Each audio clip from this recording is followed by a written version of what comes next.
5:31. So we'll go ahead and get started. I know Les, we're waiting on him, but if Pro Media wants to go ahead and we can start live streaming and we're good to go.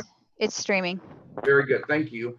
So at 5:32, we'll call the meeting to order.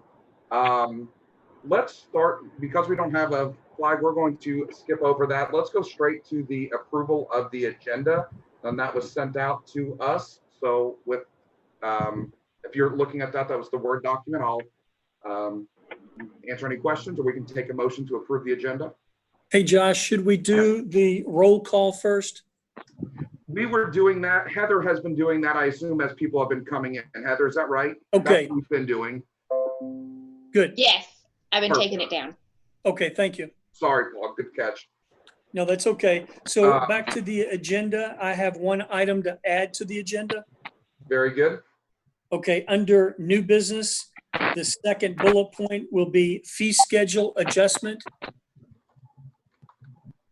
And that's what we sent you. I think Amber sent that today. And Paul, I think you sent it out on Friday as well. So we've seen it. We got it last week as well. Good, good.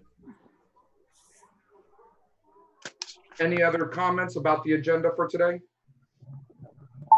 Hearing none, I'll entertain a motion to approve the agenda. So moved. We've got a motion by Bill. Do I have a second? I'll second it.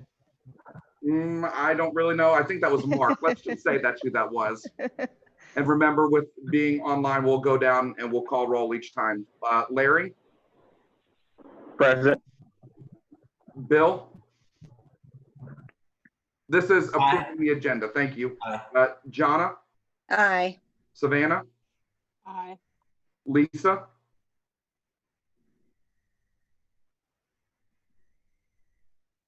Lisa, I'm not sure if you're on mute or not.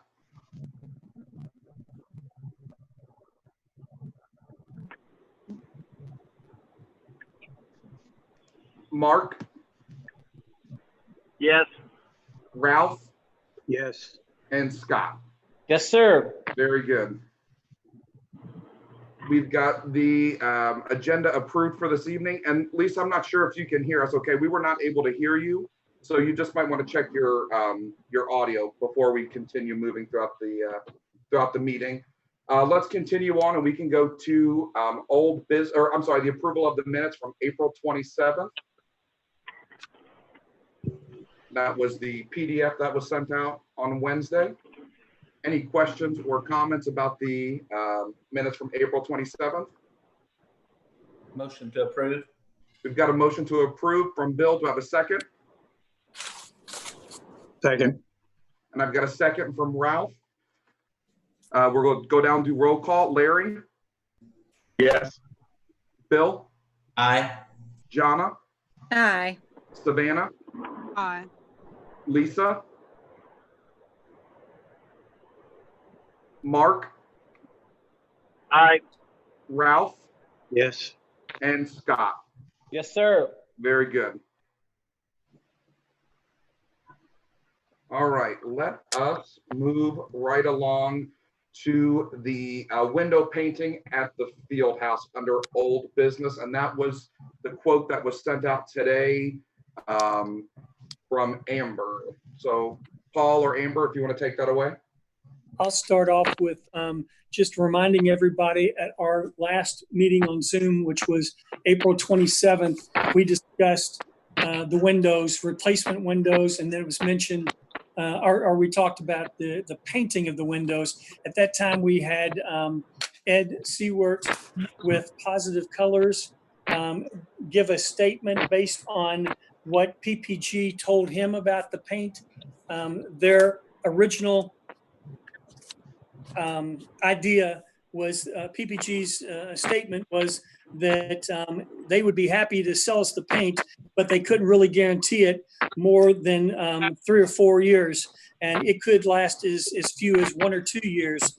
So we decided, and then also PPG gave me the paint specs on the window, and their recommendation was basically the same of Ed's, that they really couldn't guarantee it. So we reached out to Daniel Cooley, who is a rep with Sherwin-Williams, and Daniel's on here with us today. And he sent me over specs from Sherwin-Williams, which I sent you the specs, I think, last week with the first email. And then today, when we got the paint proposal from Powell Painting, I think it's Mr. Harvey with Powell Painting. And if you see that down at the bottom, it's an estimate of $43,575. And Daniel, before I move on, just want to be clear, that spec or that proposal includes the cost of the paint, correct? That is correct. Can you hear me, by the way? Yes, we can. Thank you, Daniel. Okay. So Mr. Powell will purchase the paint from you and sell us the paint and the work on the windows. So maybe you can tell them a little bit about your what we did with the paint testing and your opinion and recommendation on paint. Yeah, anytime, we're painting vinyl windows, and we do sell, coatings that will stick to vinyl and so on. I think the touchy subject here is because it's going so dark. And typically when you're going dark over vinyl, it's a bad idea because it will warp like vinyl siding and like some thinner vinyls. These windows being obviously a thicker vinyl, they're really not going to expand, extract. They're not going to move much. So I did some test samples, me and Paul did last week. We let them sit for a while and went back up there and checked them Friday, and the adhesion was really good, actually a little better than I even expected. So I feel confident we can get a coating that'll stick to them, especially since they're not going to be open, closed, not going to be used much. If you guys are looking for, hey, we need this amount of warranty or that amount of warranty, I mean, this is typically not something that we, coatings manufacturer, would put a warranty on, just because of the nature, of it and the type of material that it is. But I do feel confident that, with our test or whatever, that the adhesion did stick well. My only concern was, and me and Paul already talked about this, though, the bottom, like the window seal, it's aluminum flashing around the window. The bottom on every window, for some reason, the factory finish is peeling off. And if the factory finish is peeling off, I feel pretty confident that our coatings probably would do the same. It's only on that bottom seal, and I'm not sure why, but all of them are loose as well. And the caulking is loose, and I'm not sure exactly the reason why, but I would recommend not painting those, but maybe replacing those with a pre-finished black piece. If that's a possibility. Like a PVC product or some type of metal, replacing that bottom sill, which is now aluminum, I think, with some type of PVC or metal that is pre-finished. Yeah, right. Even whatever window companies use to typically flash that. I'm not sure. I've not seen the flashing they used here has a thicker coating on it. I'm not really sure. It actually has a little texture, like a grain to it. Typically when they do the window flashing, it's like pre-finished, it's baked on. There's not like a coating on top. So I'm not really sure, what and I'm not saying they use a bad product, but typically you don't see a pre-finished metal like that peel, like it's peeling. It's kind of odd, uncommon, I guess you would say. Right. And when we looked at it, it was only the sills on almost every window. Now, there was one side rail on one of the windows that was peeling a little bit, not much, but every window had the seal. So we talked about whether maybe water was settling on it, but we saw a couple of the windows that had a pretty good slope on the sill, and the water would not have been settling on it. It would have run right off. So the next thing could have been sun, but why would the sill get more sun than the side or the top rails? It just didn't make much sense. And there were a few sills that were damaged and they were dented and probably need to be replaced. But if we're going to replace it with another product, that would be something that would take care of that problem, but would also add to the cost. And that would not be included in the $43,575 quote to paint the windows. So I think you've had a chance to listen to Daniel. We know what PPG's version is on it. So I guess we just need to make a decision if we want to move on painting. If we feel confident enough to get 5 or 10 years out of it, and if we're willing to accept the fact that every 5 to 10 years, and like PPG said, it could be sooner than 5 years. So nobody's given us any guarantees, but Daniel does feel pretty strongly we get a good amount of time out of them. But that being said, do we feel confident or comfortable with paying $45,000 every 5 to 10 years to repaint these windows? or do we go back to looking at replacing windows again, or do we just step back and punt? I think just to follow up from being on the committee with Josh to raise the funds, I think our intent, we've done what we intended to do, and the entire time we said that we were going to try to replace those windows on the west side if we had additional funds. We even got pricing on replacing those windows in the original bid, hoping we would come in under bid. But at that time, we didn't anticipate that because we didn't have all the pricing for the mechanical work that we had to do, and we were concerned about that. So now here at the end, we are seeing that we have the money to potentially replace those windows on the west side.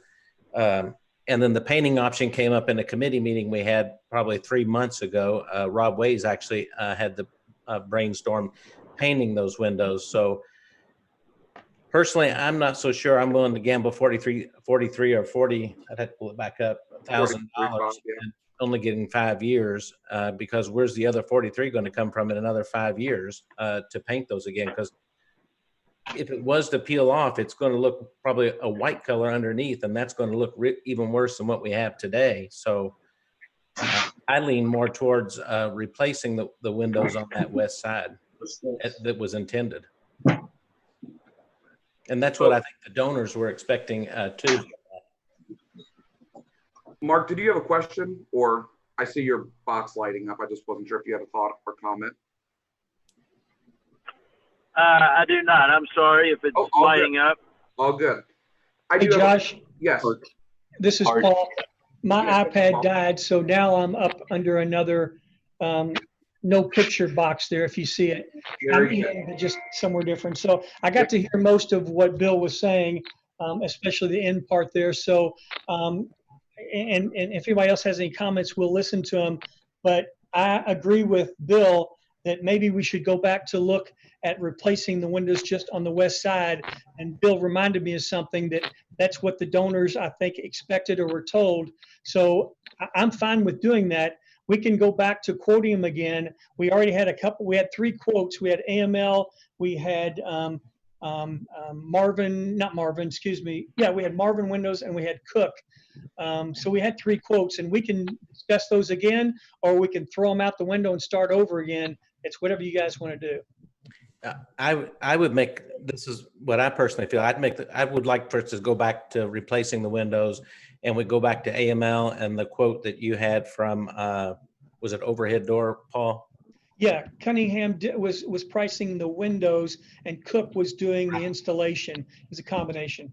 I think we go back to those 2 contractors and get updated pricing and have them sharpen their pencil and see where we are, and then move forward from there. That sounds good to me. Is this 121? I mean, that's the entire building though, isn't it? Say that again. 121 what? 121 windows. That's the entire building? Right. So that was to paint the entire building. But if we're going to replace windows, it was only going to be on the west side, which is probably in the 40 or 50 range. Can we? I have a.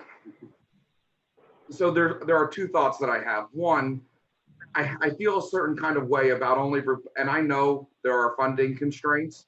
I feel a certain kind of way about only replacing, having 2 sides of the building having white vinyl windows, and then the other 2 sides having the front side being like the original black, and then the other side being the aluminum black. Right. I don't know where I'm at with that. The other thought that I have is, perhaps can we get, if we upped the number, if we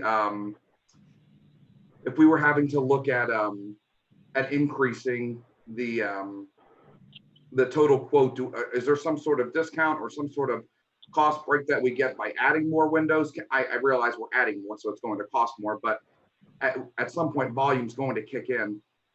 And then with that, I'm also thinking, are we, because of us not expensing some different things throughout this year, is this a good year to do it? I know that property taxes haven't come in yet, and we don't know where we're at on those numbers. But I mean, if this is a year where we're going to be down on expenses anyway, but I don't know where the city's going to be when it comes to income either. So I want to be mindful on both sides. But is this a good year to try to do it out of budget between a mix of Save the Fieldhouse funds and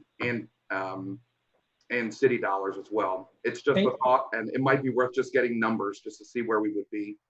Right, Josh, and that's a good point. I was going to discuss it a little bit later in our meeting tonight as far as funding and where we're at with our funds in the budget.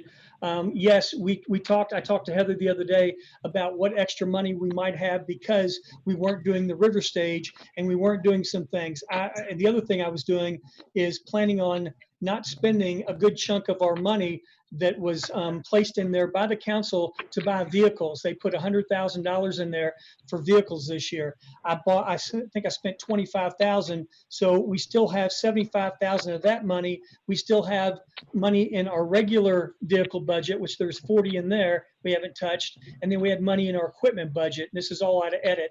So the thought was, yeah, we did have some extra money. So I want to go to Heather to make sure that money was there and I wasn't just dreaming or wishful thinking. So she has confirmed that it's there. But in the meantime, if you remember, the Southern Indiana Tourism Bureau had committed to pay for the foam for the river stage, and that fell through. Right. So there's $170,000 that we had planned on somebody else paying that now the parks has to pay for. And what I was going to ask, and Bill, since you're on here, I'll see what your thoughts are, is I went to the mayor today to discuss that with him, and he said maybe it's a conversation we have with the council about taking money out of the rainy day fund to help pay this river stage foam issue.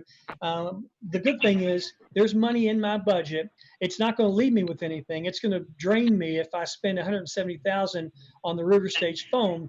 But the good news is it's there if we need to. But it would sure be nice if we could use some other person's money or some money out of another bucket instead of out of my bucket, which is getting empty. Les, does this make sense? Do you have any comments on this? I just know that we're getting close to budget time, for next year, and I know that things are going to be very tight going into next year based on our projected revenue, not so much from the property tax standpoint, but looking down the road 2 years out when we're impacted by this year's income tax collection, which is going to be all likelihood down significantly based on the unemployment figures. And then Lord forbid if we have another wave of COVID come the fall, then we could even have more of a impact on our city finances. So okay. Hey, Les, since COVID impacted the money coming from tourism, is there any opportunity to include that on any potential reimbursements? Well, what's it called? Is it the CARES? I think CARES Act. CARES Act. Uh-huh. That is very limited. If you look at it, it's basically just to reimburse anything for PPE or anything like that. It's not very broad, but maybe, there's supposed to be another wave of stimulus money coming, and maybe that'll open up an avenue for us. But right now, I think the PPE or the current CARES Act is only for PPE and those types of things. I don't think it would allow for us to recover from the river stage dollars. Bill, do you think it would be worth me coming to the next council meeting to talk about this, or would you like to send an email out to your co-council members and see how they feel about it, or should I just pay it out of my budget? And I mean, I would, if I was you, I would draft an email and send it to all the council members and see what your response is and attend the meeting and we can discuss it. okay, that sounds good to me. We're not in a dire Paul. situation. Yes, go ahead. Paul, Bill, is there those of you all that were involved in this a little more, and we appreciate that effort, is there any room to go back to the school in any way to ask for funding, or is that pretty much gone? Well, that's a good point. Go ahead, Bill. I'll talk after you do. Yeah. So I went back to the school. I was told by Dr. Deichel that when they completed the elementary school that he may have some dollars left over. They did use some dollars. We got scoreboards. There's a PA system in the facility now. There's cameras and alarm. etc. But Nice. he indicates that there were overruns on their FF&E, furniture, fixtures, and equipment that wasn't planned for. I had another opportunity, not particularly on the windows, but on the other agenda item that I was going to try to go a different avenue with the school corporation to see if they would help with that. We were trying to get them to help install the carpet court, the solid surface area in the back that Paul's going to talk about. Right now, I've had no luck other than another avenue that I haven't explored yet that I think we may be able to get part of the money for back. Well, and here's my input on that. I did talk to Chad with the school system this morning. He was down in the field house walking around, and he called me, and first thing he said was, what about this carpet court? And I told him that, you know, we had tried to reach out to him earlier and we haven't been able to. So I went ahead and got quotes on that flooring from the sport court company. And I also got 2 other quotes on the same product. But anyway, we got 3 quotes on it. And he said, well, what kind of dollar amount you looking at? And I said, somewhere in the 35,000 range. And he said, well, if we were talking about a 50-50 deal, the school could definitely help out with that. So they're talking about up to $20,000 to help out with the carpet court, changing that to a sport floor. So I believe if we go back to our agreement that we entered into with the Greater Clark County School Trustees to use the facility, and I haven't pulled it up. This is where I was going to go. I believe it states capital or large improvement needing to be done to the building at our discretion. They are responsible at 50-50, but Okay. I haven't pulled that contract up, and I was going to pull it up and contact the superintendent and discuss it with him. I believe Geico may be gone now. Okay.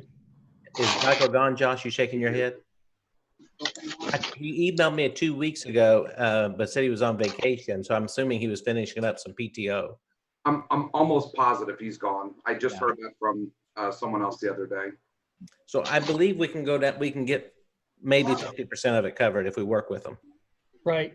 I also know that it's really tight right now on the school side. So, but if the agreement talks about it being at our discretion, I think that definitely gives us some leverage to have that conversation. Right. And to circle back to the windows, I can certainly reach out to AML and to Overhead Door and have them take a look at all the windows to see if there's any kind of discounted price. And I don't know if it's something we want to do some now or some later, or if we can somehow find the money next year to do all 3 of them or all 3 sides of the building. But I agree. It would be so much better if all the windows were changed, but I get it. Money is the key issue here. And the most important side is that west side, which a lot of traffic travels and looks right at that building when they're driving down Court Avenue. So I'll go back to AML and the Overhead Door and get them to re-quote that and see if they can help us out on the price. And then I'll also have them do an additional pricing to do all 3 sides of the windows, and we can revisit this next meeting. I think if you look at the field house, and Paul can correct me, there's basically, we've done a lot of work to the building. In my opinion, there's about 3 things: the windows, the carpet court, and on the is that Meigs Avenue, and then on the alley, those awnings or whatever those things are need to be removed. So that's, and then that building is good for another 80 years probably. Yeah, I agree. Once those items were done. But I think the windows are on the 3 side or the 2 sides are fine as well. Would last for a long time as well. So circling back again to the painting of the windows, and Daniel, thanks for being on here with us. Does anybody have any questions about painting, or do they want to revisit something, or is everybody in the agreement that they would like to go back to replacing the full windows instead of taking a chance on painting them? Tell me if anybody has any other thoughts on that. Okay, thank you. Very good. Thank you, Paul. Yes, Daniel, thank you for joining us tonight, and appreciate your comments and sharing some information with us. Certainly appreciate it. Sure, no problem. If anything else comes up or any other projects, feel free to reach out. I'm always running around the area. So appreciate you guys' time and interest. We appreciate it. Thank you. All right. While we're on the field house, let's move right into the carpet court. Paul, if you want to take us right into that? Yes, sir. So we had 3 different quotes on the same product. It's more of the top of the line product on sports courts. There are other people out there that'll do a similar product. Nothing as good as this stuff, and probably nothing as expensive as this stuff, but I wasn't able to reach out to those other ones. So I want to start with this one to see what you think about it. But now that I got new information today from the school that they're interested in putting up half, I guess maybe we should just, I mean, you guys tell me what you think. Should we just wait and see when we get a confirmation from the school that they're paying for it? Or here's the other thing. Do we want to have this, do we want to go ahead and move on it so they can have it ready? They probably won't have it ready by opening day of the school, but it could take a couple months. Are we not worried about timing? Tell me what you're all thinking about the floor. Or do you want me to just go back and price out some of these less expensive products? This is about what, $35,000, $40,000, depending on the quote. Yes, the cheaper one is $35,500, and then it went to $38,750, and the last one I think was $39,210. Yep. So the Aztec, because they're Kentucky based, the other 2, I think one is out of Illinois and the other is maybe Ohio. The difference is shipping it down to this area. Kentucky can do it cheaper because they're local. I think we have to consider where the funding's coming from, because if we're going the window route, which is what it sounds like, it's going to take every dollar in the Save the Fieldhouse fund to install those windows, I believe. By the time we make our last payment to Walker. Right. I'm almost wondering if we need to have a conversation with perhaps Chad and I mean, maybe Chad is like the COO now, isn't he? I think he is the chief operating officer of the district. I think. He was over special projects there for maybe a while. That could be special projects. Yeah. Maybe as we meet with Mark and Chad and Paul, myself and Bill, and just talk about the remaining projects that we know, because to take us to the finish line, it's all going to be about the funding. And that way we can really have a comprehensive look, because we can, to your point, Bill, I mean, we can do one side of the windows and the carpet cord, or we just have to look at everything in its totality. And it almost it feels like we need to have one more conversation with Greater Clark to see what the next steps should be. I would agree. Josh. Yes. I think that was Jonna. Yeah. Yes. I am looking at the contract, and it does say 50/50 responsible for costs associated with capital repairs for the field house. Yeah. In excess of $5,000. Or after like the beginning of their school year or anything like that. Do you see anything? It just says in excess of $5,000 per calendar year. And would the carpet court be considered a capital project, or is that not considered capital? If we were to throw that in, if we were to throw the carpet into the whole 50/50 deal. I mean, it feels capital to me. Right. Yeah, that's what I assume. Yeah, I think Josh is onto something. I think instead of piecemealing this, we know there's things that need to be done with the field house. I would just sit down with the powers to be at the school corporation and say, listen, this is what it's going to cost to get to where we want the field house to be. You know, how can they help? And, you know, it sounds like we have an agreement already. It says it's 50/50. So it's just a question of agreeing on which projects we're going to do. Okay. The other part that's nice, and just for all of us to know, is that even without any of these projects moving forward, the field house it's in functioning condition, got air conditioning, we've got windows. These are all aesthetic things. I would say the carpet court's probably the only piece that it's for functionality. But all these other pieces, it's all for aesthetic, and it's just to finish the project. So yeah, it feels like these are all things that it's a good conversation just to move forward with together. I'm not going to speak for Chad until we get a chance to sit down with him, but I have a feeling he's going to stress the carpet cord is more important than the windows, but we'll wait and see. Yeah, we're supposed to meet with him, Amber and I, sometime this week. Do you want me to extend that to members of the Parks Authority so we can all meet, or do you want us to meet with him first? Because we're really going to talk about more than just the carpet court and the windows. We've got things like who's mowing and where can we dump our trash and when will basketball games start and when does the school open. There's several different small things that we need to go over with them. So if you want, we could go ahead and do that with them now and then save the conversation of the carpet court and the windows for a time when we can meet with the subcommittee you mentioned. You know, well, why don't we do this? Why don't you bring that up to him and see if they've got any clarity on that? I don't know that there's any reason for any of us to be on that conversation with you, but let's move forward with you having that conversation and see what he says. If you deem it necessary for us to continue the conversation, then I'm sure we can get a small group together, but see what they say. And then would you contact Bill and I and just give us an update on what is discussed there? And then we can figure out next steps from that point. Yeah, sure can. Thank you. Absolutely. Hey, by the way, I actually took pictures the other day. I was going to send to you when I was there with Walker. I guess they're cutting the grass in the front, I'm assuming still, right? Just in the front, right? They are. That's my original question months ago to Chad and some of the other ones is if they're cutting the front, couldn't they just cut the side too? It's only about another 5 minutes of mowing. And I thought they told me they could, but last 2 times they mowed, they've not mowed that side. The day I was there, unless they were in the back, and I was there quite a while, or for 40 minutes, all of that grass was blown into the landscaping and around the front door. So they, you know, need to manicure it a little better or at least blow off the front area. Yeah, I agree.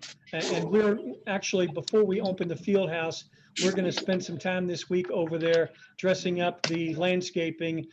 And I know the landscaping on the front of the building is on them, but we can't count on them to have it ready before opening day of the field house. So we're going to go over and dress it up a little bit, add some mulch where the mulch is turned, and try to remove some of the weeds and grass. But I agree, part of my conversation with Chad is that they need to step up their landscaping maintenance on the front of that building. And could they please do the side, just mowing? We're going to take care of the landscaping on the side of the building, but all we're asking is another 5 minutes of mowing. It's 2 strips. Anyway, I think it's just a conversation that needs to be had. Yeah, just keep us, let's see what the conversation looks like this week with you and Chad and Amber. And then we can follow up and discuss next steps after that. That sounds great. Thank you. Very good. Thank you. Any other questions about the field house or old business from any of the members? Are we good with those, or do we need a motion to table those 2 items under old business? I make a motion we table the 2 items, windows and field house, painting and carpet court under old business. Very good. I've got a motion. Do I have a second? Second. And I've got a second from Scott. Larry? Aye. Bill? Aye. Jonna? Aye. Savannah? Aye. Lisa? Aye. Mark? Aye. Ralph? Aye. And Scott. Aye. Very good. Thank you. All right, let's move on to new business. First one is advertising contract from YFM. Right. So we've used YFM for the past couple of years. We usually use them at the aquatic center. They'll bring a crew in there and they'll do a live remote from the aquatic center and give us some advertising in addition to that. But because of the closing of the aquatic center and the closing of the river stage, because that was plan B to go to use them at the river stage, but that fell through. So since Steamboat and Halloween and holiday weekend are still in play, we'd like to contract out with them to do spots to help get us some advertising for those events. Hey, Paul, can we type one Somebody's second? phone's unmuted. Yeah, if we could just mute your microphone, or Amber, if you could mute everybody and minus. Paul, I have a question regarding this YFM, and my only concern is I know these are for the events in the fall, and again, Lord forbid, we don't know what the future is going to bring when it comes to the COVID. Are we going to be obligated for this advertising in the event that these events are unable to go because of the virus? Right. It doesn't say anything on this agreement about that. I would feel comfortable saying the answer is yes, but I'd like to see it in writing. So maybe we just go back to them and discuss that with them so they can put it in writing. I mean, my feeling is, I mean, I've worked 11 or 12 years in radio. I really doubt that Way FM is going to sell out all their advertising during this time period. So I don't think time is of the essence. I mean, really, to buy this. I mean, right. Commercials, they'll make the commercials available.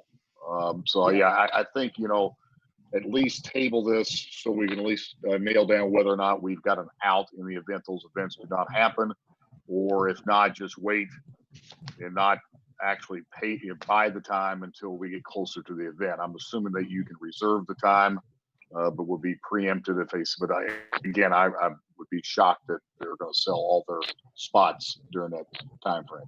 Yep, I understand. I agree with you. So I'll contact Way FM and tell them our concerns and see if they can put that in writing somewhere, and we'll bring it back to the July meeting. Very motion good. to table. Who made that motion? I'm sorry. I did, but okay. I need a joking. motion to table till next month. Second. Well, Scotty, I need you to make the motion. So I've got a motion by Scotty, and then I thought he did. I'll make the motion then. it was just Paul. It's okay. And then I got a second from Bill. It's okay. All right. I'll second. Larry, second. Okay. Thank you very much. Let's do the roll call. Larry. Aye. Bill. Aye. Jonna. Aye. Savannah. Aye. Lisa. Aye. Mark. And Mark, you're on mute, my friend. Aye. There we go. Ralph. And you're on mute as well, but I saw your mouth move. That's got to count for something. Okay, thumbs up. There it was. And then Scott. Yes, sir. Very good. Thank you very much. All right, let's move on to, so we've tabled Way FM. Let's move on to the fee schedule. So we sent you a copy of our current fee schedule, just one page, page 2 of 4, that talks about the Worley Athletic Complex and the turf field rental. After having some discussions with the mayor about this, and before that, we agreed that it was time to make some changes. We took a look at what other businesses or other fields are doing, and I'll let Ricky Roman speak a little bit about this, but we reached out and looked at what people in Ohio and Kentucky and Illinois and what they're up in I think up in Grand Park in Indianapolis and what they're doing. Ricky can talk a little bit more about the pricing, but we decided to make those changes. So Ricky, would you go over that a little bit? Yeah, so as Paul said, it really boils down to a conversation with the mayor, and the concept was trying to create a new situation out here at the WAC to where we're generating a little bit more revenue for one reason, mainly being the turf. As you guys all know, we've discussed the turf in the past. I'll talk a little bit more about that when Paul opens it up for all of us to talk, in a few moments, but specifically relating to the pricing, we've always been low on our pricing out here at the WAC. Even from when it first started, where it was $50 an hour, $60 an hour, and gradually we've upped it, through time. But once we started looking at other venues after the discussion with the mayor, it just made sense that it is time. So I'm looking right now in hand at E-Town. The biggest reason why I'm choosing E-Town is because outside of us, you've got Elizabethtown over in Kentucky that's fairly close, and you've got Grand Park in Indianapolis that's fairly close. As I've said many times in the past, we're no Grand Park by no means. I understand that, but at the same token, we can do a little bit better job because where we sit, we're the only turf complex in the area outside of E-Town and Grand Park in the vicinity. So E-Town right now has got $120 an hour for the 2-hour block, kind of like what we were doing already at $80 an hour.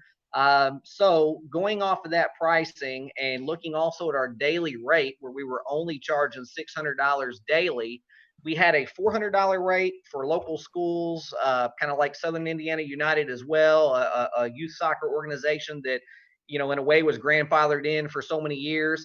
And what we've decided to do, just to make everything easier and simpler across the board, is have a flat rate of $120 per hour, also a daily rate of $960. The way that number came into form was because the 120 times 8 hours is $960. So if a group has this place, say for 12 hours from 8 a.m. to 8 p.m. as an example, they would get a little bit of a price break. So that's where the day rate came into play there. So just to get rid of all the confusion, worrying about what group is what group and who's from what organization, it just makes sense in this time to go with that flat rate that you guys see now that Paul sent out. Hey, Ricky, some of the other states that you mentioned, though, I wrote down some notes.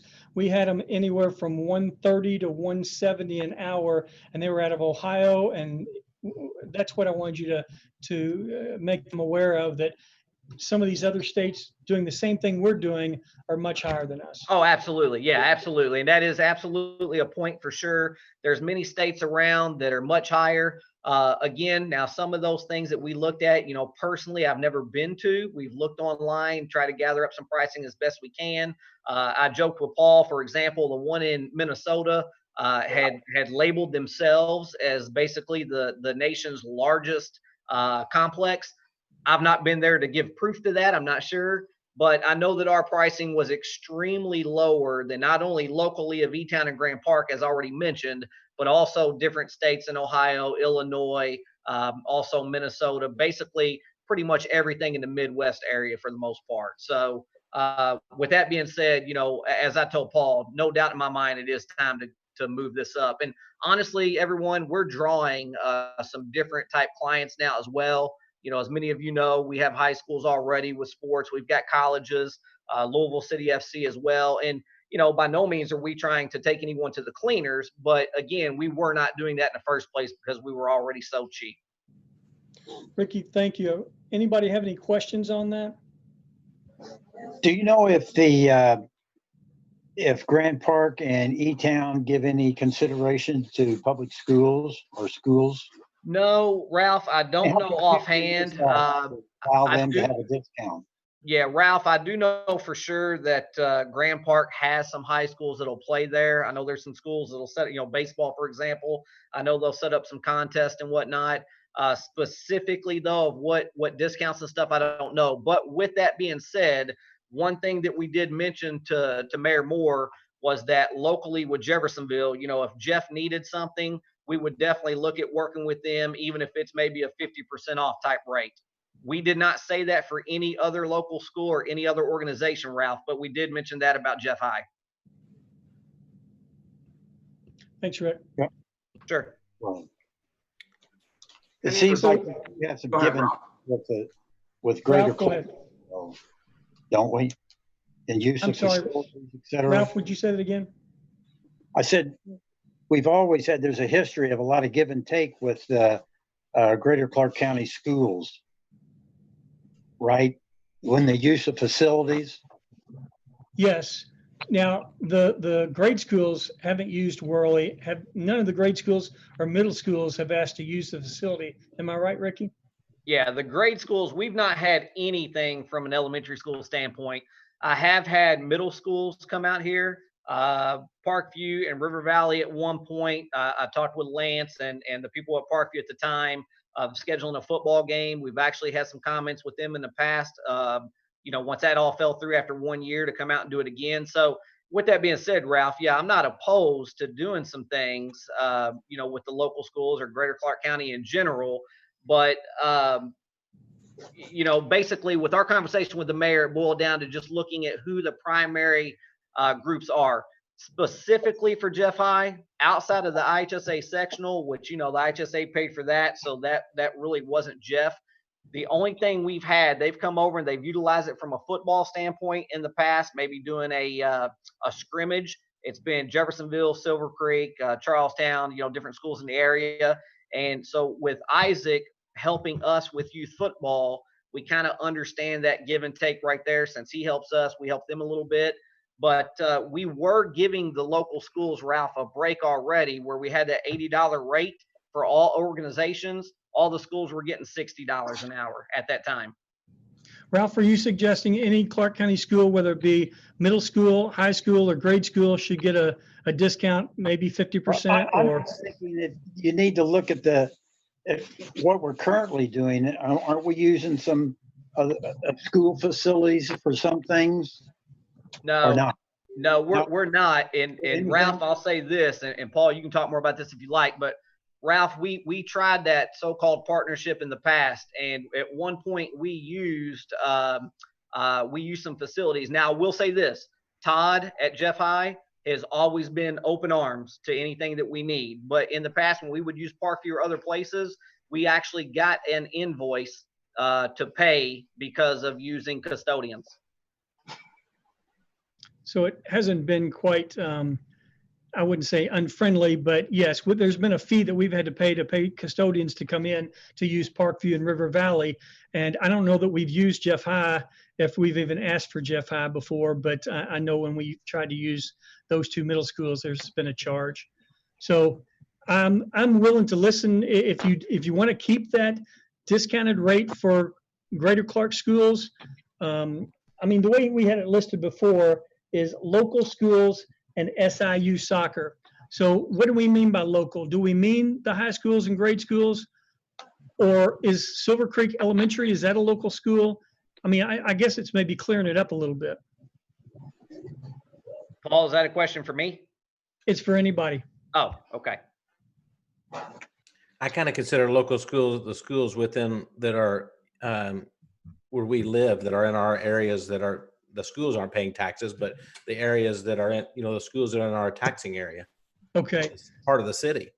Yeah, so any Jeffersonville school basically, which would include the two middle schools, Jeff High, all grade schools except a couple of them that are not in Jeffersonville.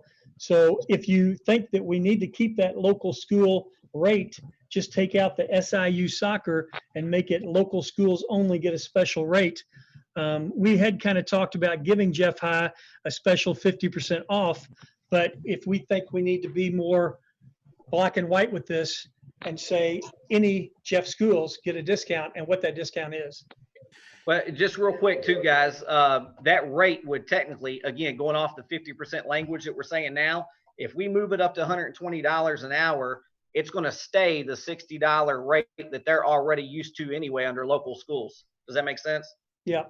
Yeah. Right, but if you use the same formula as what we had before, we go 120 and then 100 for the school, because it was a $20 differential before. Yes. Yeah, if you stay that, yes, that would be right. I mean, 50% seems like a huge discount for what we're providing. Right.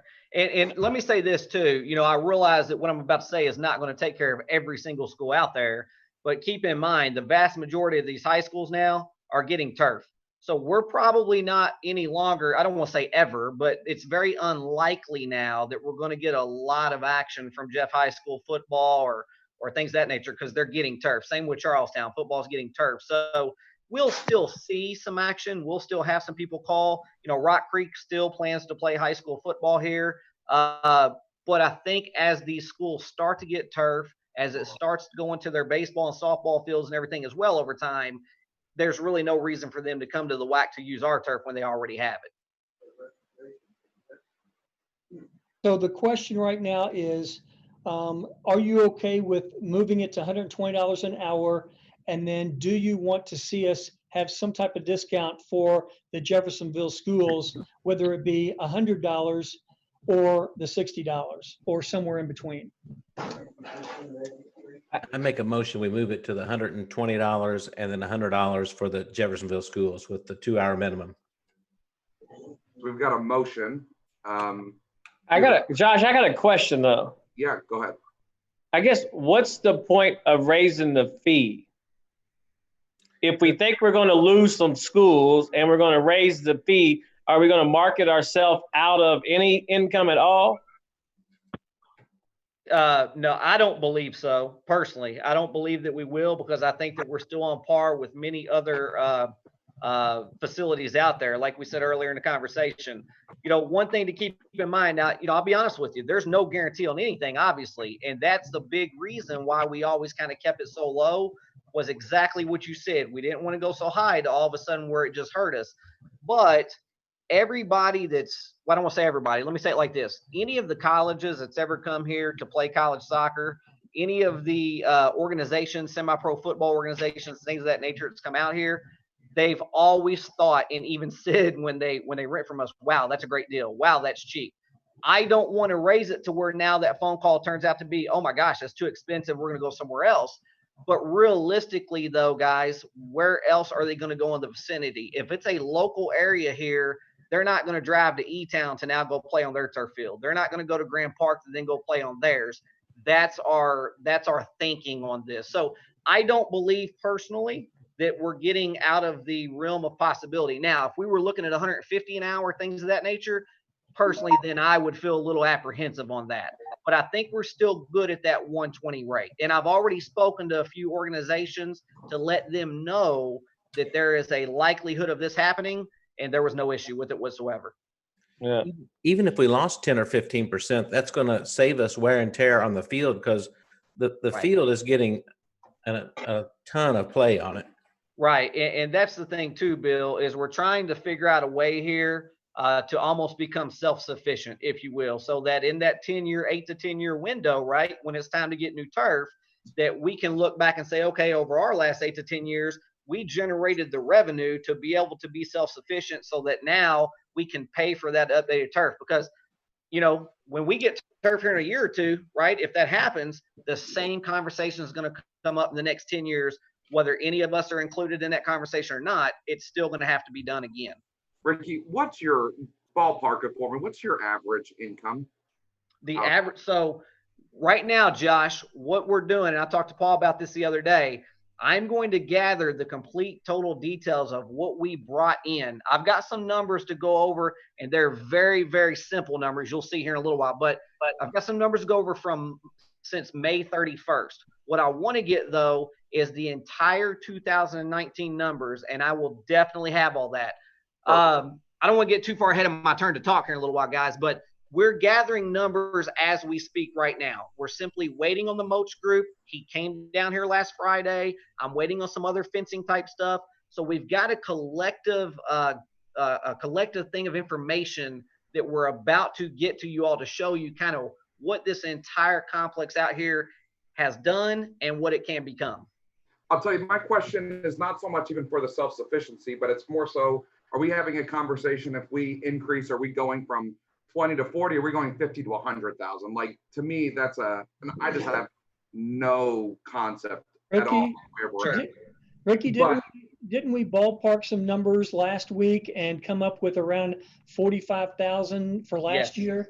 Yeah, roughly? so yeah, we did. So I talked to Paul about the rentals that we've had over the last couple of years, and if we move these rates up, what it would do for us. So just for example, as Paul's saying, if we make some changes here rate-wise, we could potentially look at bringing in about $45,000, okay? So if you take 45, and again, this is all right, hypothetical. If you take $45,000 and you times that obviously by, I'm sorry, guys, my brain's a little slow on math right now, but you take that $45,000 and times it by 10 years, obviously $450,000. The rate that they gave us in a ballpark figure from the Moach group was between $320,000 to about $450,000. And I'm going to find that paper before it's my turn to talk again, and I'll tell you exactly what that said. Well, I'm going to pause the conversation. We do have a motion on the floor from Bill, and I will entertain a second. Second. Mark, thank you. And that motion, just to be clear, Bill, it was to accept the new rates. Did you remind me, did you mention specifically for the local schools that I think we're calling Jeffersonville schools? Correct. That's $100 for Jeffersonville schools. All right. So we're going to. Josh? Yes, go ahead, Paul. Let me back up a second, because we didn't include the day rental in there. And we said the day rental would go from $600 to $960, but we didn't specify what the day rental for a local school would be. So it should be just based off the math, guys, and you all feel free to discuss if you like, but based off of that, we would simply take it to 800. That makes sense. And I would amend my motion to include the day rate at the, 960 and the 800. And the Okay, 800. thank you. Perfect. Thank you, Bill. All right, so we've got a And my- motion, and Mark has amended his. We've got a second from Mark. Thank you, guys. Any other discussion? Hearing none, we will do a roll call. Larry? Yes. Bill? Aye. Jonna? Aye. There she is. Savannah? Can I find Aye. her? Lisa? Aye. Mark? Aye. Ralph? Yes. And Scott? Yes, sir. Very good. All right. Thank you, guys. All Let right. us move to managers reports. Paul, you want to? Okay. take Yes, it? sir. Thanks, Josh. Let's start with Ricky to talk about sports. And before he gets started, I want to let everybody know that I met with Heather last week, and we were talking about ways that we could raise some money for the Whirly turf field, because realistically, a turf field with normal use should get 8 to 10 years.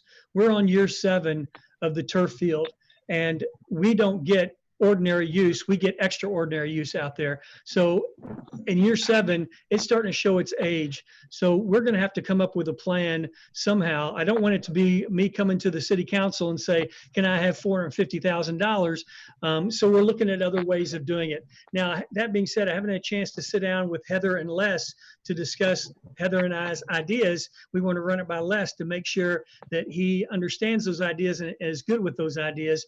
But we're looking for a plan to bring in some money to help raise. And then in addition to that, we have CCSA, the Soccer Association, who has committed some money. They haven't given a dollar amount yet, but they're committed to help out with the new turf field up there. We're hoping it's a 50-50 split, but we're not quite sure if that's the end in play for both of us. But we're still talking about that. And then lastly, we've discussed with Dave Simpson some ideas for naming rights to the field up there. And Josh, if you remember, we discussed this a couple years ago and we just never got around to it. So we're circling back to the sponsorship and naming rights to fields and buildings and that sort of thing to help also offset the cost of a new field. So that being Ricky, said, do you need another second or two to pull some stuff? I'm or you good. good? Yeah, Okay. I'm good. I just got it. I just got it while he was talking. Very good. Okay, so bear with me one second here. All right, now just real quick to kind of finish up on the whole wax stuff. Some of the numbers that Paul and I were talking about a little bit ago is that with what we were making, okay, with what we were doing at the $80 per hour. So if we just kind of lowball these figures and say we're doing $80 an hour, most rentals are 2 hours, okay? Most of the rentals are 2 hours. So that's $160. Some are going to be tax exempt. Obviously, some are not tax exempt. If you take the $160 times 200 rentals, that's $32,000. When we started playing with figures, we looked at $100 an hour, which would take those same 200 rentals up to $40,000.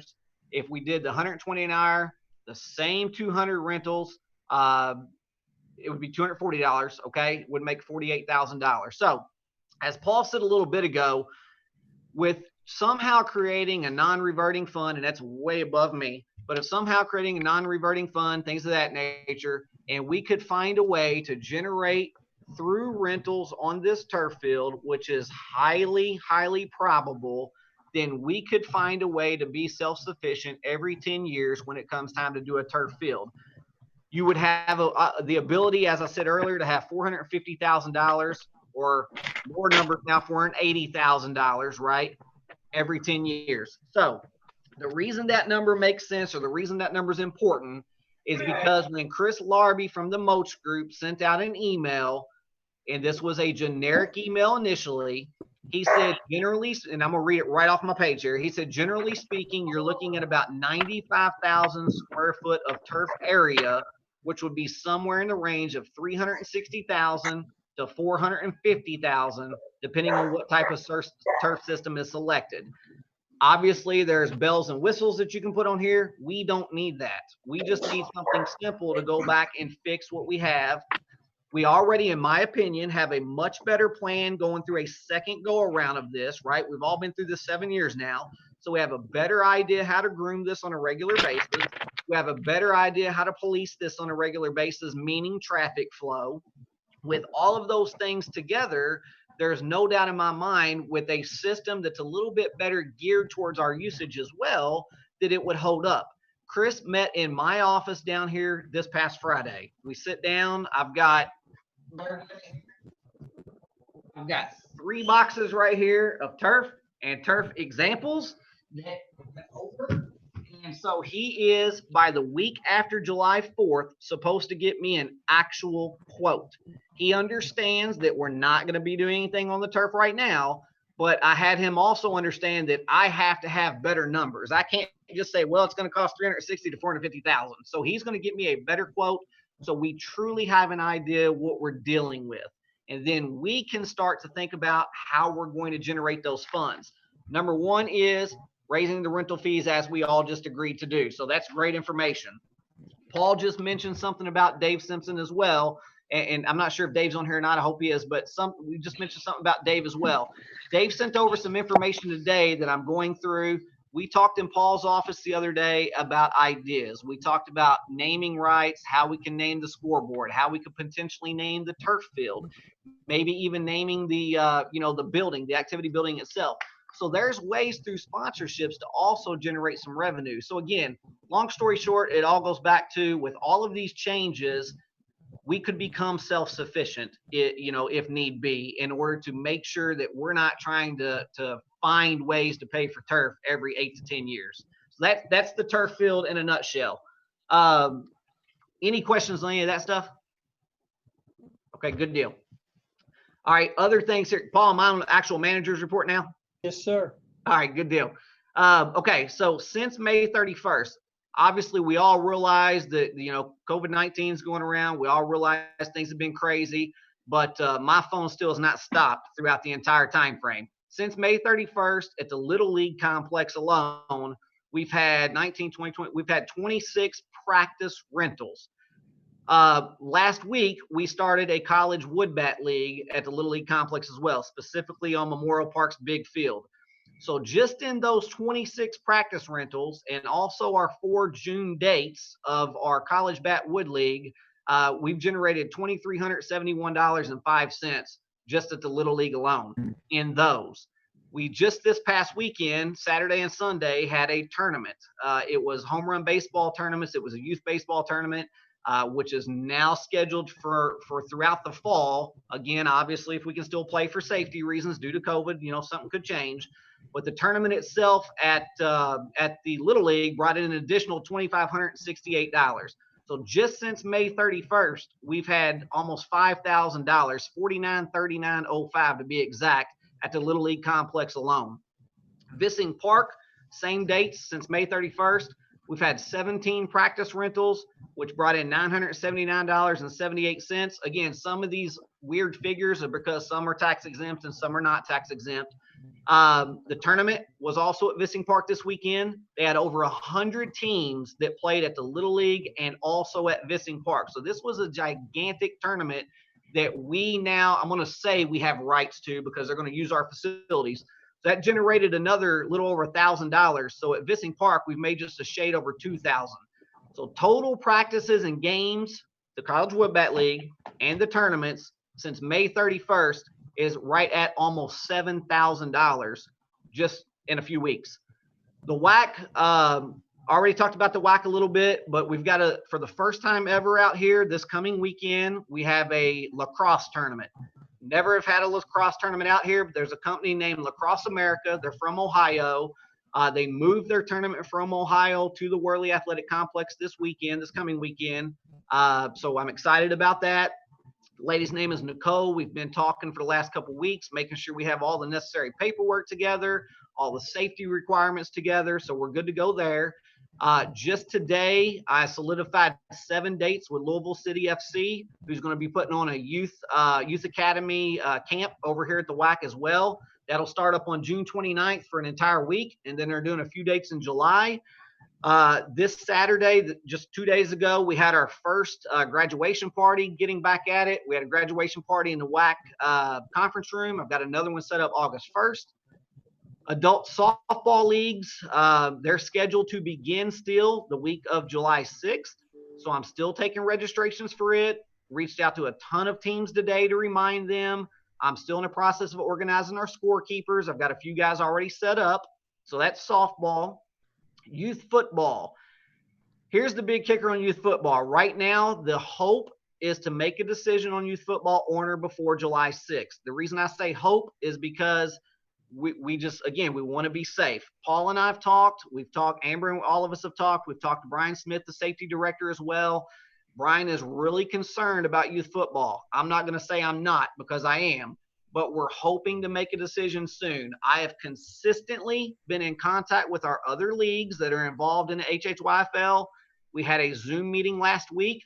We'll have another one set up as soon as the governor gets to his next phase, as soon as we see what happens with the next phase. And then we're going to make some more, some more decisions based off of the information that we're provided. Coach Parker, Isaac, we've been in contact multiple times. He's on board with all the information as well. So we've got a good thing going there.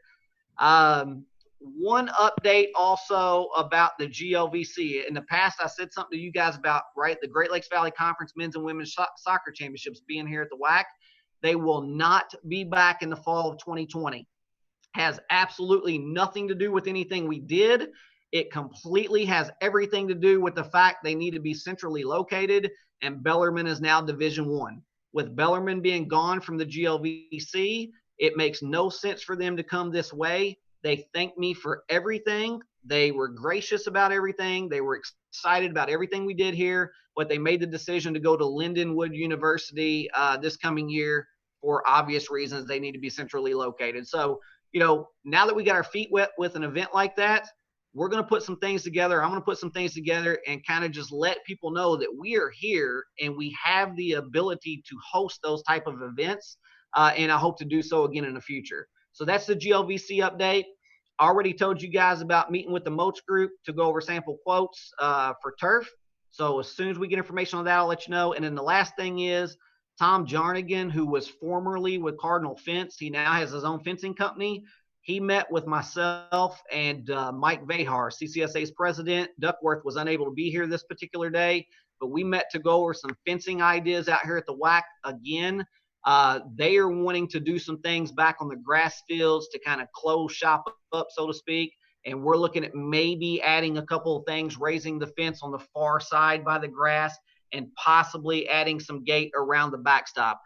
I won't bore you with any more of those details right now. Let me get some more true facts on that stuff, and then we'll bring that to the table next time. But just know that there's still some other things going on out here at the WAC we're trying to work through still to make this a pretty awesome place. So Ricky, yes, regarding the fencing out there, their thoughts are to raise the fence. It'll keep people from climbing over and getting in when the gates are locked. Right now we have a 4-foot fence, and a lot of the young people will just climb it when we lock it down. If we lock it and raise the fence, the hope is it'll cut down the amount of people that jump over. Yeah, so in a nutshell, that's basically right. Yes. What I don't want to do is on the side over here, and I'm looking out the window, that's why I'm staring off to the side here. What I don't want to do is the bleacher side. I don't want to raise that fence because it's going to block everyone's view sitting in the bleachers. So Tom made a comment about putting a, he used a technical term for it, so bear with me. I'm going to use the term a pretty fence that actually will loop around and go back behind the bleachers. So that will provide more of a gate area. The reason that would be neat, in my opinion, also is when we do have these high school events and we do have these college events that we do allow to charge gates, short of setting a table up out here, there's only so much they can do. So if we can create a better situation for traffic flow, it just would make the facility look more, more top notch for those type of events. So once we get those details, we'll keep you guys posted. Thanks, Rick. Any questions for Rick before we move on? Hey, Rick, that's a good job, and good job, collecting that fund since May 31st. That's a great job. Keep it up. Hey, thanks a lot. Appreciate it. All right, let's move on to Miss Olivia, who is been kind of bored lately with no senior center and no aquatic center, but fill us in on what you've been doing. So I talk to the seniors, give them a call every other week. They're learning to text, so we're starting to text each other now. Then I go to the pool. I backwash the pool every Friday and then change out the baskets every other week, and I'm touching up the paint. And then we're starting rentals at the Ken Ellis building this coming weekend. Okay, thanks. And so we've been talking, I talked to Brian Smith today about when we can open the Ken Ellis Center, the senior center, and he'd like to wait until till July 4th, until after stage 5 begins, to see if the governor has made any changes, and then we'll reevaluate at that time. But we originally said, let's just wait and make it the last thing we think about. But we're getting around to the last thing we think about now as far as opening. And so we're going to be discussing that as soon as stage 5 comes. All right, let's move on to, I see Sarah Simpson just got on. Sarah, you there? I'm here. Yeah, go ahead and tell us what you've been doing. So I've reached out to all of the bands that we had to cancel at the River Stage. Surprisingly, no one has asked for any money, which is great. Some of them are asking for a date for next year. So right now I'm holding off on that because I know there will be a new person in this role. But you know, some of the bands by September really need to be booked for next year just because they book out over a year in advance. So we'll stay on top of that as we get closer to the fall. We are working on putting together some vendors for some of our more popular parks.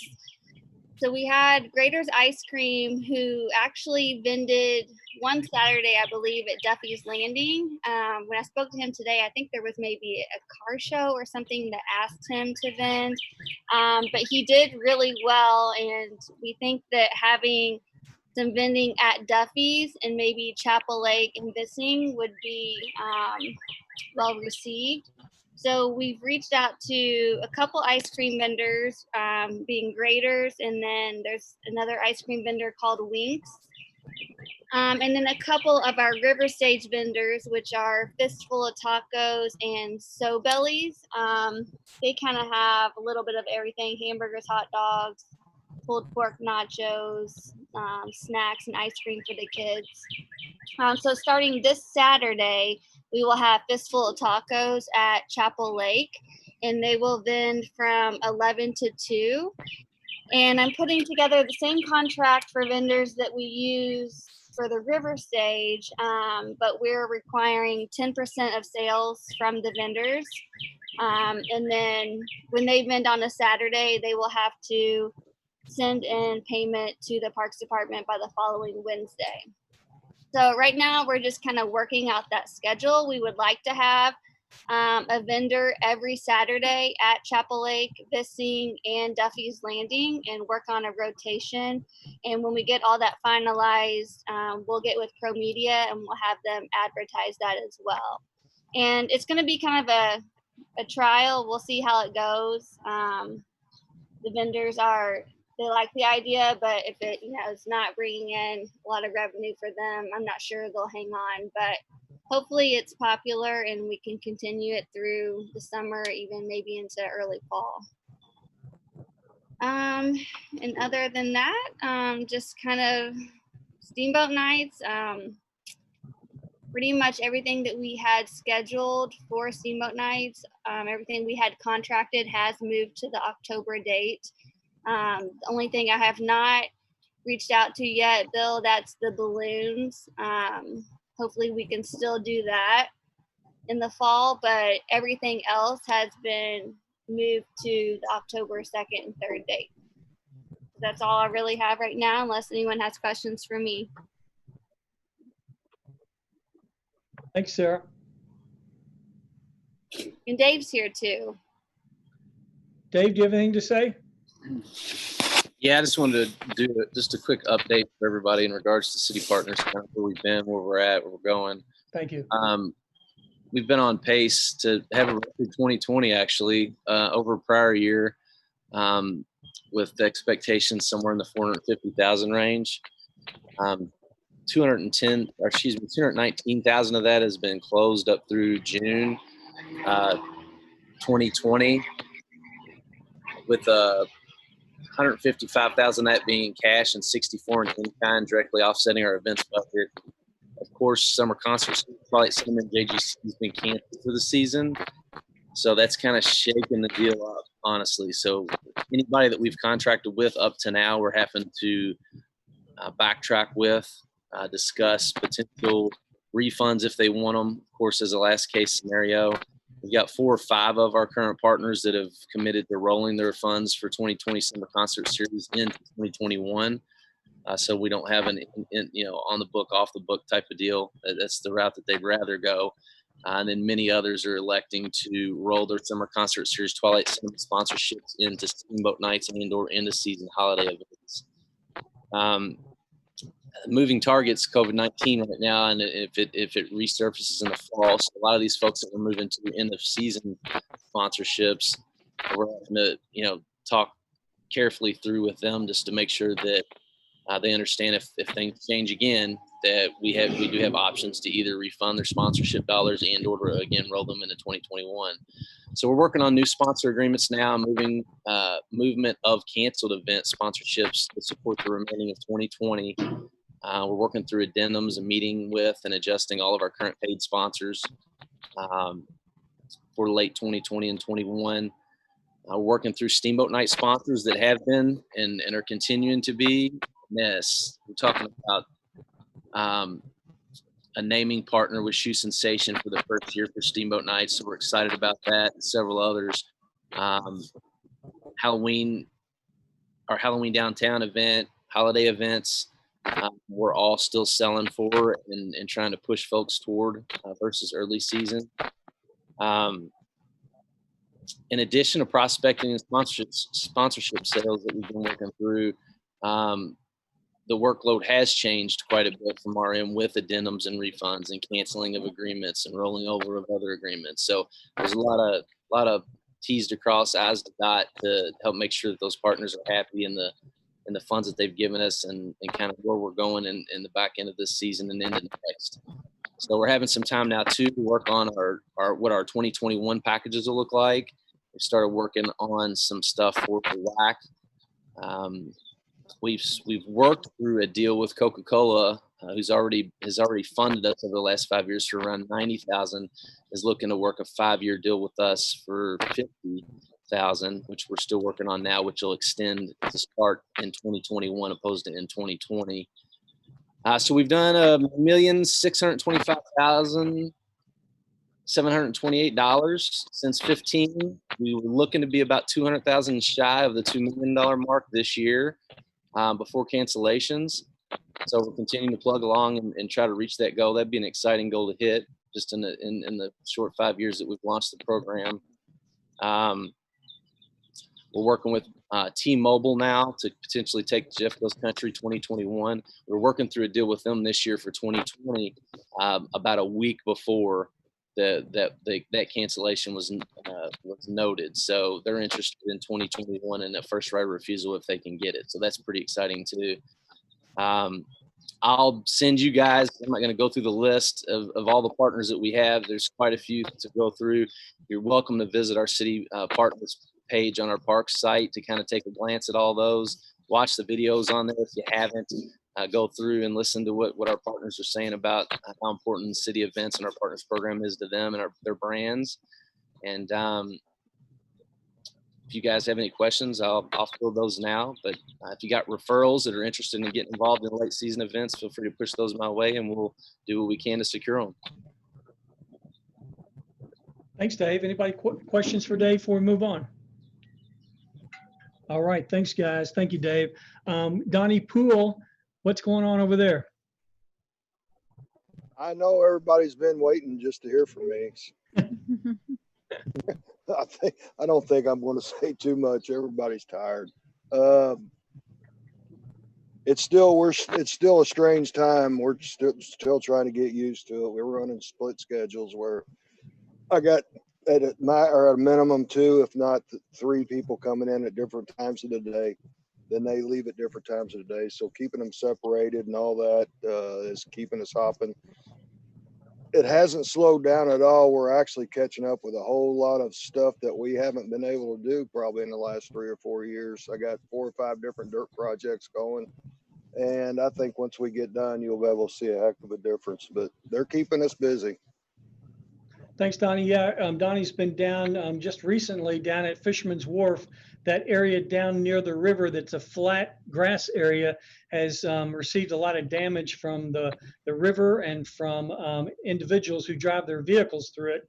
So he's regrading that property, and then we're going to, I don't know if we'll replant some of those dead trees or not, but we're going to do something to help keep vehicles from pulling into that dirt and disturbing the ground there. So been working on that, been down at Duffy's Landing, trying to clean that up from all of the flooding that we've had. In addition to Fisherman's Wharf, I don't know if we've been keeping track, but I think it's somewhere around 7 or 8 floodings this year. Each time the river goes up, it leaves a mess, and Donnie's crew gets down there and cleans it up. So it's way more than what we've been used to. And 3 years ago, and prior to that, it may have gone up a couple times a year, once or twice a year, and now it is 5 to 8 times a year the river goes up, which is more money for us to pay for dumpsters and dumping this material and the man hours to do the work. And so they're staying busy out there. And then they put the benches out and the chairs and the picnic tables and trash cans and the shade sails out there at Duffy's. In addition to a lot of other projects like Donnie mentioned that we haven't been able to get to in a while, and now we're able to do that. So they are staying very busy. The green space team obviously is busy. Tim took vacation this weekend and is due back tomorrow, so that's not why he's not here with us today, but they're doing their best to keep up with the mowing under circumstances where we're still shorthanded. We did get the okay to go ahead and hire our full-time position that was approved for January 1, but we were planning on waiting until March when we actually needed this person, and then COVID hit. So now we just hired the person, given their 2 weeks notice, and hopefully around July 8th, that new person is going to start in green space. And the idea is to station that person up at Chapel Lake, and that's going to be their baby. They're going to be mowing, weeding, emptying trash, cleaning restrooms, and pretty much taking ownership of Chapel Lake Park. And if you didn't know, which you probably do know, we've been getting a lot of people, thousands of people visiting Chapel Lake Park, and they love it. And we love the fact that they're enjoying it. And playground just got opened up last weekend. So, or excuse me, a couple weeks ago. So the kids are getting to enjoy the playgrounds. For those of you who don't know, I think most do, but we're stocking the lake in October. That was a recommendation by the Department of Natural Resources that we wait 1 full year and give the lake time to get established. And we'll put some fish in there sometime late September, early October. Donnie is helping me work on the verbiage for the signage that's going to go up there, the fishing rules. And he's been working pretty closely with DNR on some other questions that might come up regarding the lake. Since this really is our first lake in the city of Jeff, other than a swamp at a couple of our other parks, this is our first lake that's going to have stocked fish. So anyway, Donnie's been working on that. But like I mentioned with Tim, he is doing his best to keep up with all the landscaping and mowing. For the most part, mowing is getting done on time. Landscaping, we've been getting to some parks and not to others, but we've just been prioritizing on which parks we can landscape. We've done Big Four, we've done Water Park, Lansdowne Park, and a few of the other big parks. Bob Hedge has been done. Vissing, Worley, those have been done, but some of the smaller parks out of the way, we haven't had a chance to get to the landscaping portion yet. So be patient with us on that. We're fielding a few complaint calls about that, but not many. I think hopefully people understand. But as we get further into the summer, we get more caught up because grass slows down in how fast it grows, the hotter it gets. So as we get closer to July and August, those parks that have needed to be mowed twice every 10 days now can be twice every 2 weeks or every 2.5 weeks. Anyway, we're keeping up with the best we can. So I've just got a couple things, and then we'll go around the table with questions from the board.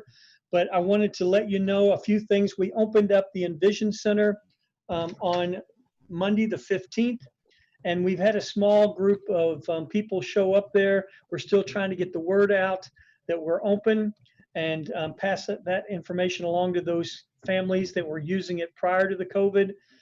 So we've got some plans to have what we're calling a extravaganza.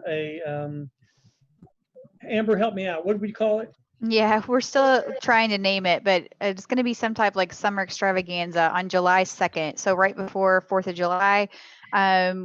I talked to Darnell and he said, I really wish we could do something outside where kids could come. And I know a lot of kids aren't able to go to summer camp and that kind of stuff. So we decided to do an event like from 10 to 2 on July 2nd, which would involve water games, water activities, a bouncy, like a water slide, maybe the slip and slide out, some tie dyeing. We're going to have food to feed people that come. So we're still kind of working out the logistics, but we're getting a flyer put together, pro media, and hopefully get that out to the community where it's a free event where we can still properly social distance and be outside and move around to different activities for kids to do. So that will be coming out in the next day or so. Right. And like she mentioned, it is all outside, even though it's at the Envision Center. We'll prepare the food inside, but all the kids will be outside and socially distanced. So that is coming up on the 2nd of July. We're planning on opening the field house on Monday the 29th, which is coming up here in a few days. So we'll be back open, I think 9 to 8 is going to be our schedule, Monday through Thursday, 9 to 4 on Friday and 10 to 4 on Saturday.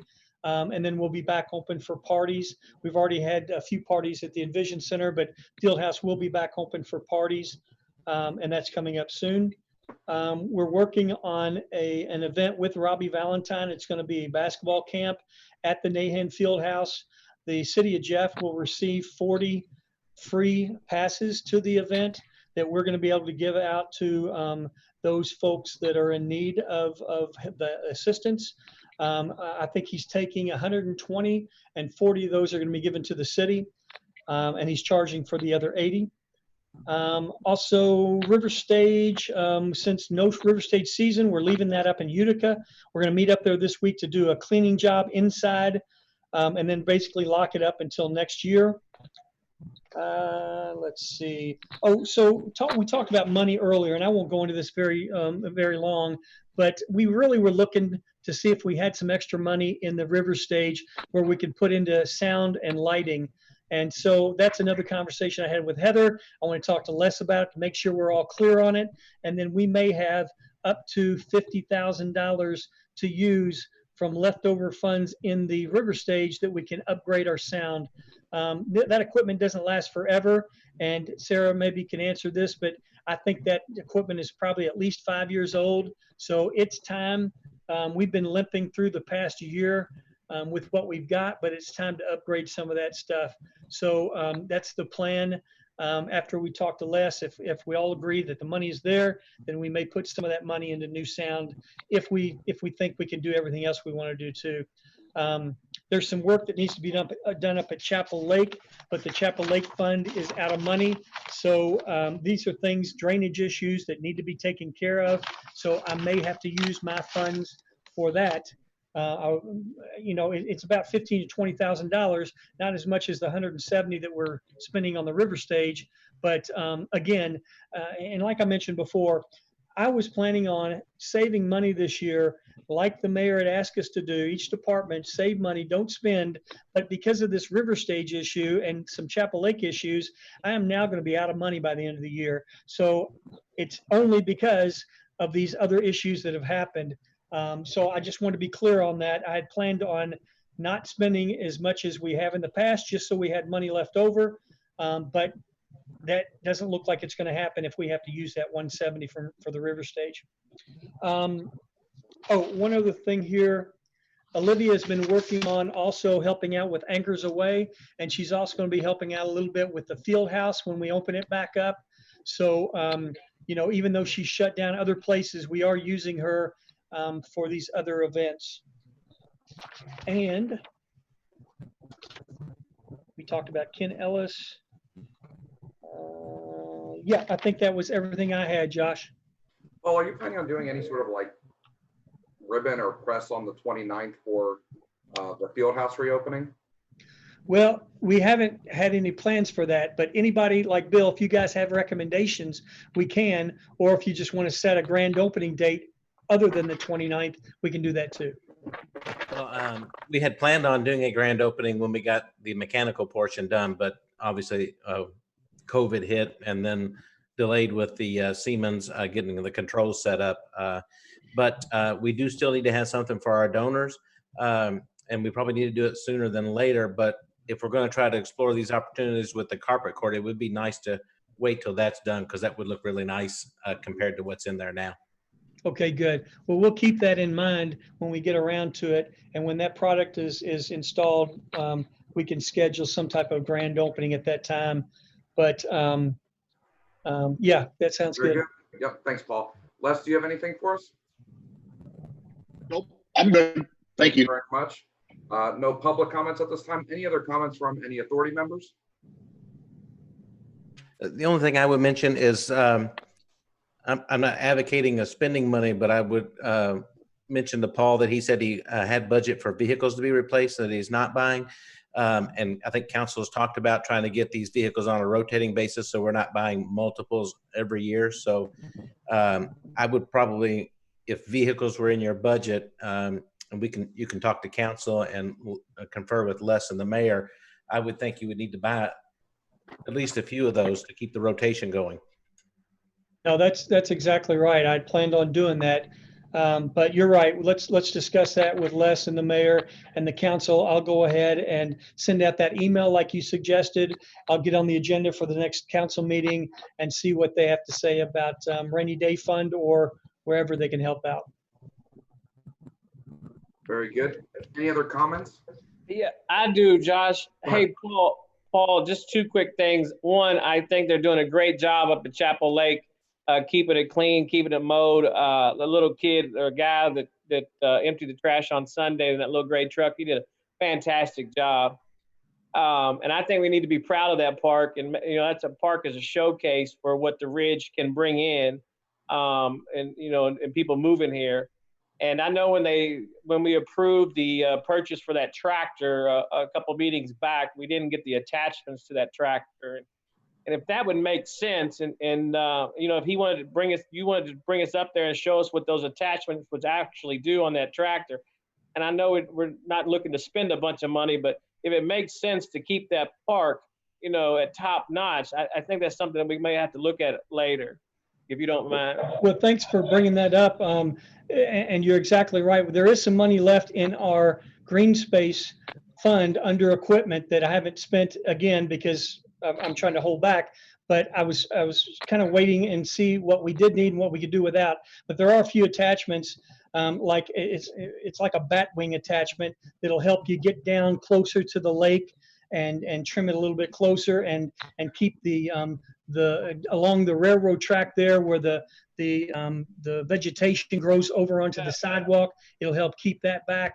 So yes, there are some things that we need to do. And thank you for mentioning cleaning. And I meant to say something, I'll be quick on this, is that we have had a lot of people renting our parks for obvious reasons. And we've had to step up our cleaning schedule, and we've extended our Saturday hours. We've extended our Sunday hours. And these are overtime hours because these parks need to be cleaned. We're getting people renting out Chapel Lake in the morning and afternoon. So we got to send somebody up in the morning to clean it and then come back in the afternoon after that party's over to clean it for the evening party. And the same thing's happening at Vissing, and Hedge has been pretty busy. So, you know, because of all this, we've had to bring more people on overtime. Now, the good thing about that is I had some money left in my budget because we didn't hire this full-time person. So I can move that money from the full-time position to help the overtime budget, and we can help, we can do some more weekend stuff. But getting back next year to a regular schedule, if we have all this visitation in our parks, we may have to bump up the overtime or make other arrangements, hire more people just to work weekends, but we can discuss that later. And then the last thing, Paul, that I got is security pros. I think it was about this time last year, but time flies, when we redid the contract on the security cameras and so forth. And I don't have the contract in front of me, but I thought that he was going to go around and check all the cameras to make sure everything was working properly, you know, and then follow back up with us to give us a report on all that. And can you check on that for us? Yeah. You know, just with today, what's going on, and, you know, to keep Chapel Lake nice and Bissing nice and downtown nice. If you could check on that and make sure he's doing that, all the cameras are working, especially like what you're talking about, the playgrounds, the kids are playing, that would be greatly appreciated. And I'm pretty sure that I witnessed somebody throwing off one of those scooters off the walking bridge this morning into the Ohio River. Oh, Lord. I can't verify that. Either a dolphin jumped in or an alligator, but it was the biggest splash that I've ever seen. And when we returned to the bridge, they were -1 scooter. So if you could just make sure all that's working to make sure we're keeping everybody safe, that'd be greatly appreciated. I will. I'll mention the security pros in just a second, but I did drive by Big Four Park, and there was a fire truck and EMS down there. I think it was around it was around 2 o'clock. So I don't know if it had to do with your incident, or maybe a body actually went off the bridge, but no, I hope that wasn't the case. But anyway, to speak on security pros, we did meet with Jordan, who's our salesperson for security pros, last week. I think it was Thursday or Friday at the Aquatic Center. And there were a few issues with some of the cameras, especially at the Aquatic Center. And I asked him to go around to all the parks at that point and just make sure everything was working. And just in a side note, I'm going to put Donnie Poole in charge of all the cameras from this point on. If someone vandalizes, Donnie will be the person who follows up on it. Sometimes, and I'll be honest, they'll call me and there'll be graffiti. I'll get a text from Hamhead who says graffiti on the bridge, and I haven't followed through with it because I've got so many other things going on. So I've asked Donnie to take over the cameras. So he will have those in his office. He'll have them on his phone. And anytime we have any issues, first of all, he's been instructed to call the police to do a police report on it. And then secondly, call security pros to start pulling footage on it, and then follow up with the police department to see what has been done. But I appreciate you mentioning that. Yeah, and just that was about 6:30 this morning, so it wasn't this afternoon. Okay. When I think I witnessed what I think I saw. But yeah, and if you could just put a little bit back on security pros, that they fulfill their obligation in that contract that we signed, that they're verifying that everything's working properly. Understood. Thank you. Let Donnie give Donnie one less thing to do. Any other comments from any other board members? All right, hearing none, I will accept the motion to adjourn. So moved. We got a motion. Do I have a second? Second from Scotty, and I will see you all next month. Thank you all. Thanks. All right.